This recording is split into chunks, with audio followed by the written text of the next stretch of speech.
বটবৃক্ষের বীজ সর্ষের দানার থেকেও ছোট হয়, কিন্তু যখন তা নিজের রূপ ধারণ করে তখন তা বিশাল বৃক্ষের আকার ধারণ করে, যা সহস্র বছর ধরে বেঁচে থাকে, ছায়া প্রদান করে, পাখিদের আশ্রয় প্রদান করে আর দেয় পথচারীদের বিশ্রাম করার স্থান।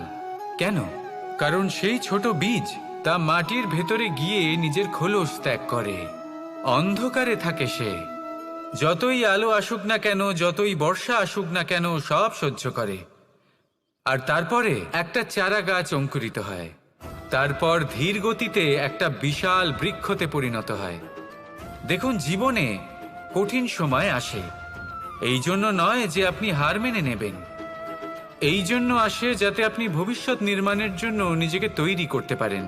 যদি কঠিন সময়ে আপনি ওই বীজের মতো দৃঢ় হয়ে থাকতে পারেন, তাহলে আপনিও একদিন সেই বিশাল বৃক্ষের মতো নিজের অস্তিত্ব গড়ে তুলতে পারবেন, যা সহস্র বছর পর্যন্ত মনে রাখা হবে। আসুন আমার সাথে ভালোবেসে বলুন, রাধা রাধা।